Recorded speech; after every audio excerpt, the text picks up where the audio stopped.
Islamabad high court में chairman PTI की Toshakhana case में सजा मुअत्तली की दरख्वास्त पर समाअत पीर तक मुलतवी।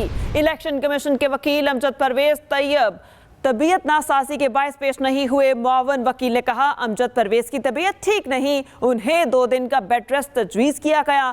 चीफ जस्टिस आमिर फारूक ने कहा यह जमानत का मामला था, कौन सा दलाइल ज्यादा वक्त लेता, हम भी वो काम कर सकते हैं जो ट्रायल कोर्ट ने किया, हमने सिस्टम को चलाना है। लतीफ खोसा ने कहा 20 दिन से एक शख्स अंदर है, मुआवन वकील का भी वकालतनामा मौजूद है। इस्लामाबाद हाईकोर्ट में चेयरमैन पीटीआई की तोशाखाना केस में सजा मुअत्तली की दरख्वास्त पर समाअत को पीर तक के लिए मुलतवी कर दिया गया। इलेक्शन कमीशन के वकील अमजद परवेज तबीयत नासाजी के बायस पेश नहीं हुए। मुआवन वकील ने कहा अमजद परवेज की तबीयत ठीक नहीं, उन्हें 2 दिन का बेड रेस्ट तजवीज़ किया गया। चीफ जस्टिस आमिर फारूक ने कहा यह जमानत का मामला था, कौन सा दलाइल पर ज्यादा वक्त लगना था, हम भी वो काम कर सकते हैं जो ट्रायल कोर्ट ने किया है, हमने सिस्टम को चलाना है। लतीफ खोसा ने कहा 20 दिन से एक शख्स अंदर है, मुआवन वकील का भी वकालतनामा मौजूद है। इस्लामाबाद हाईकोर्ट में चेयरमैन पीटीआई की तोशाखाना केस में सजा मुअत्तली की दरख्वास्त पर समाअत पीर तक के लिए मुलतवी कर दी गई।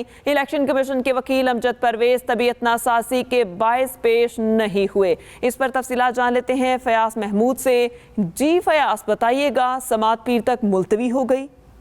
जी बिल्कुल, आज समाअत को पीर तक मुलतवी कर दिया गया है। आज इस्लामाबाद हाई कोर्ट के चीफ जस्टिस आमिर फारूक की सरबराही 2 रुकनी बेंच के लिए जैसे ही रोस्टरम पर जैसे बेंच आया तो उसके बाद रोस्टरम पर अमजद परवेज जो इलेक्शन कमीशन के वकील हैं उनके मुआवन वकील अदालत में आए और आकर उन्होंने अदालत को आगाह किया कि अमजद परवेज की कल तबीयत नासाज हो गई थी, उनको बुनियादी तौर पर डिहाइड्रेशन हो गया है, जिसके बाद डॉक्टर्स ने उनको 2 दिन का बेड रेस्ट दे दिया है, जिसके बाद अब वो 2 दिन बेड रेस्ट पर ही हैं, तो आज वो अदालत में पेश नहीं हो सकते, जिस पर अदालत की जानिब से बरहमी का इजहार किया गया। अदालत ने कहा कि हम आज आपके लिए बैठे थे और ये कौन सा कुछ ज्यादा वक्त लगना था, इसमें आज आपको आना चाहिए था और आर्गूमेंट्स करने चाहिए थे। आज वैसे भी जुमा था और जुमे के रोज हम नहीं जो डिवीजन बेंच मौजूद होता, लेकिन उसके बावजूद आज हमने केस को समाअत के लिए मुकर्रर कर रखा था, तो फिर आज हर सूरत में होना चाहिए था। उस वक्त सूरत हाल जो है वो कशीदा भी हो गई जब लतीफ खोसा रोस्टम पर आ गए और उन्होंने आके अदालत को आगाह किया। उन्होंने कहा कि देखें, जब ट्रायल कोर्ट ने सुने बगैर हमें इसलिए फैसला दे दिया था कि हम नहीं पहुंच पाए थे, तो आज ये अदालत भी उस सजा को मुअत्तल कर दे, और अगर ये अदालत